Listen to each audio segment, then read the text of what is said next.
யாழ்ப்பாணம் அல்லைப்பட்டியில் போலீசாரின் துப்பாக்கிச் சூட்டுக்கு பலியான சிறுவனின் படுகொலைக்கு தீர்வை பெற்றுத்தர அனுர அரசு பின்னடிப்பதாக உயிரிழந்த சிறுவனின் உறவினர்கள் குற்றஞ்சாட்டியுள்ளனர். யாழ் ஊடக அமையத்தில் நடைபெற்ற ஊடக சந்திப்பிலேயே இவ்வாறு குற்றஞ்சாட்டப்பட்டுள்ளது. வேலணை அல்லைப்பட்டி பகுதியில் கடந்த பிப்ரவரி மாதம் 10ஆம் தேதி போலீசாரின் துப்பாக்கிச் சூட்டுக்கு இலக்காகி சிறுவன் அருள் ஃபயஸ் உயிரிழந்திருந்தார். இதுவரை தமது மகனுக்கான நியாயம் கிடைக்காதிருப்பதுடன் குடும்பத்தினர் மீதும் பலியான சிறுவன் மீதும் பொய்யான தகவல்கள் பரப்பப்பட்டு வருவதாகவும் குறித்த ஊடக சந்திப்பில் குற்றஞ்சாட்டப்பட்டது. ஜனாதிபதியை சந்திக்க முடியாத நிலை காணப்படுவதாகவும் ஆளும் தரப்பில் உள்ள நாடாளுமன்ற உறுப்பினர்கள் கூட எந்தவித கரிசனையும் காட்டவில்லை எனவும் பாதிக்கப்பட்ட தரப்பினால் குற்றஞ்சாட்டப்பட்டுள்ளமை குறிப்பிடத்தக்கது. என் பிள்ளை சம்பந்தமாக நான் இந்த ஊடகத்தில் கதைக்க வந்திருக்கிறேன். சில வெளியாக்கள் கட்சி சம்பந்தமான ஆக்கள் எல்லாரும் ஒரு இதாக பார்த்து கொண்டு இருக்கணும். என்னென்னா இந்த பிள்ளை 2ஆம் மாதம் 10ஆம் தேதி போலீஸ் இந்த பிள்ளைய துப்பாக்கியால் சுட்டு கொல்லப்பட்டது. அதுக்கு பிற்பாடு 3 மாதமாகியும் அது சம்பந்தமான போலீஸை இது வரைக்கும் அரெஸ்ட் பண்ண இல்லை. மரண விசாரணை கூட சரியாக நடக்கலை. 25ஆம் தேதி மன்ற நீதி பெரிய கோர்ட்ஸில் வழக்கு நடந்தது. இந்த வழக்கு நடந்தும் என் பிள்ளை சம்பந்தமான போலீஸ் அதிகாரிகள் யாரும் பேரே இல்லை. அவை என் பிள்ளைன்ற போஸ்ட்மார்ட்டம் ரிப்போர்ட் இன்னும் சரிவர நீதிமன்றத்துக்கு ஒப்படைக்க இல்லை. 3 மாதம் ஆகுது. இதுவரைக்கும் என்னத்துக்காக போஸ்ட்மார்ட்டம் ரிப்போர்ட் வேற இல்லை. அது எனக்கு என்னென்று சொல்லி புரியலை. இவே என் பிள்ளையை பற்றி அது பாவிச்சது இது பாவிச்சதுன்னு சொல்லிக்கணும். ஆனால் இதுவரைக்கும் அந்த ரிப்போர்ட் வேற இல்லை. என் பிள்ளையை ஹாஸ்பிட்டல் கொண்டு போயிருக்கணும். அந்த இதைத்தான் கொடுப்பேன். என் பிள்ளையை ஹாஸ்பிட்டல் கொண்டு போனது 1/15 அப்படின்னு சொல்லி ரிப்போர்ட்டில் தந்திருக்கணும். பிள்ளை 1:50க்கு டெத் ஆனதுன்னு சொல்லிக்கணும்.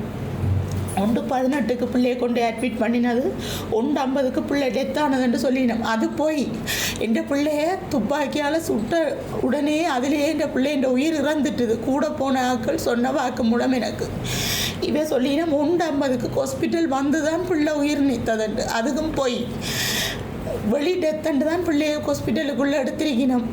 பிள்ளைய உயிரோட உள்ளுக்கு எடுக்க இல்லை. அதை விட இந்த 1:50க்கு பிள்ளையை கொண்டு வந்ததும் போய் என் பிள்ளையை விடியப்புறம் அதிகாலை 5:30க்கு தனிவையை சூட் பண்ணினது 1:18க்கு இங்கே கொண்டு வந்தது 5:30 அளவில் தான் ஹாஸ்பிட்டலுக்குள்ளே பிள்ளையை கொண்டு போயிருக்கணும். கொண்டு போய் நேரடியாக கிரைட்டாகவே போஸ்ட்மார்ட்டம் அறைக்கு தான் பிள்ளையை கொண்டு விட்டுருக்கணும். அப்போ இதெல்லாம் என்னத்துக்காகவே போய் சொல்லணும். நான் இதை அறிஞ்சு போனேன். ஹாஸ்பிட்டலுக்கு போய் டைரக்டர் ரூம்னு சொல்லி அங்கே ஒரு 4 ரூம் இருந்தது. ஒவ்வொரு ரூமாக போனான். ஒவ்வொரு தடவை என்ன ஊதாசனப்படுத்தின மாதிரி பார்த்தவன். அப்படி இருந்தும் போய் கடைசியாக போன 4வது ரூமில் சொன்னவன், அம்மா எங்கள்கிட்ட எல்லாம் இருக்குது, ஆனால் உங்களோட கையில் ஒன்றும் தர முடியாது, நீதிமன்றத்துக்கு ஒப்படைப்போம், இல்லையென்று சொல்லி சொன்னால் உங்களோட லோயர் நாங்கள் ஒப்படைக்கிறோம், உங்கள்கிட்ட எங்களால் தர முடியாது என்று சொல்லி சொன்னவன். அது இருக்க என் பிள்ளைக்கு ஷூட் பண்ணினது இந்த பக்கம், அந்த பக்கத்து கண் நித்திர கொண்ட மாதிரி அப்படியே இருக்குது. இந்த பக்கத்தில் கண் இல்லை. என் பிள்ளைன்ற உடம்பு ஃபுல்லாக பொழுத்தின் அடித்து விட்டுருக்கு. அதை என்னால் பார்க்கல. அது ஃபோனில் இருக்குது. அது சம்மந்தமாக அதெல்லாம் என்ன நடந்ததுன்னு எனக்கு தெரியல. இந்த போலீஸ் 1:15 இருந்து 5:30 பொறுக்க என் பிள்ளையை வச்சுருந்து என்ன செய்தவங்க, அது வரைக்கும் இவங்க வச்சிருந்து ஊசி ஏற்றினவங்களோ என்ன செய்தவங்களோ எனக்கு இதை பற்றி தெரியல.